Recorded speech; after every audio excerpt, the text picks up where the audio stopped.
The second question is from a brother who says, can I recite Quran from my memory or while holding the Mushaf in my if my clothes have impurity? We know that purity or tahara has to be found when we pray. And purity is divided into two types: uplifting the hadath and removing the najas. The hadath is something that cannot be seen.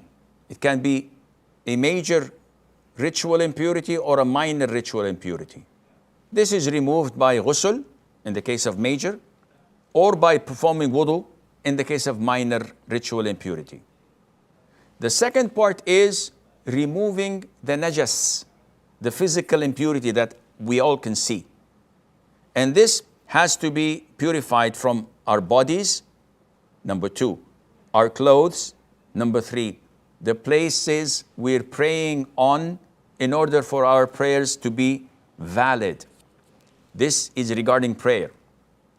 When we come to reciting the Mushaf, scholars say that you only have to uplift your minor ritual impurity if you want to hold a copy of the Mushaf.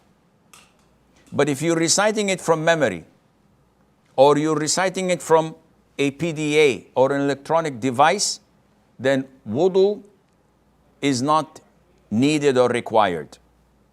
Neither is the purity of the spot you're sitting on or your body and clothes. These are not required because this is not a prayer.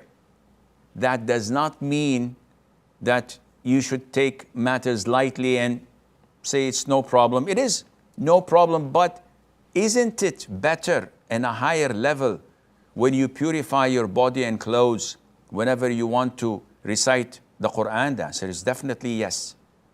But this is not the question. The question is, would my recitation be prohibited or unaccepted if there are impurities on my clothes? The answer is no. Your recitation of the Quran and your form of worship of reciting the Quran has no impact whether you have impurity or not. It's not affected.